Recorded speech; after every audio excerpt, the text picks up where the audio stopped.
God has given a constitution to the church. He himself constituted the church in two distinct states of life. And these states of life are the clerical state of life and the lay state of life. So the clergy are those who have received the holy orders, diaconate, priesthood, and the episcopate. Those who are lay persons are those who have been baptized. Even if you haven't received confirmation, you are still part of the laity by virtue of your baptism. You are constituted a part of the Christian faithful. Now, in order to help illustrate the distinction between the laity and the clergy, I want to use the image of a choir.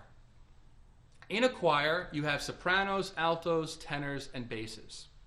Each of them have a particular vocal range. A bass sings very low. Sopranos sing very high. The tenors and the altos are in the middle.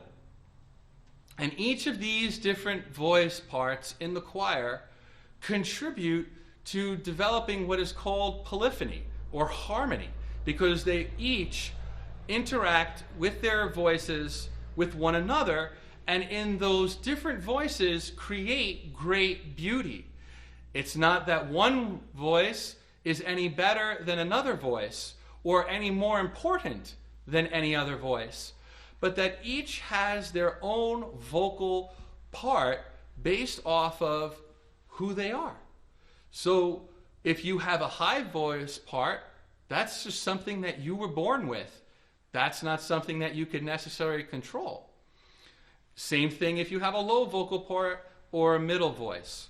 Each of these is proper to who we are and how we contribute to bring forth the message of God to create great beauty in the church. Now let's look at the clergy and the laity as a choir. The clergy and the laity form the whole choir of what the church is. Every person falls into the category of either clergy or laity. And so each of these people have their own vocal part in the church. The clergy have their vocal part, and the laity have their vocal part. And beauty is only going to be had when both the clergy and the laity come together to sing and offer the fullness of their vocal talents to contribute to the great harmony and the beauty of God's church, the choir of God. Now there's one group of people in the church that are kind of unique, and that's those who are in consecrated life.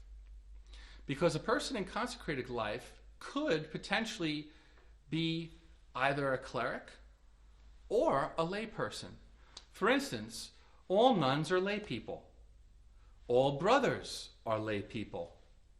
Yet some people who are in consecrated life, maybe Franciscan, Benedictine, Jesuit, whatever, might have also been ordained to the diaconate or the priesthood or the episcopate.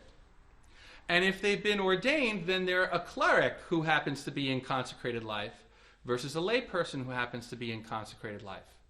So the reality of consecrated life is not a separate and distinct reality in the status of life in the church, but it is indeed capable of existing in both the clergy and the laity.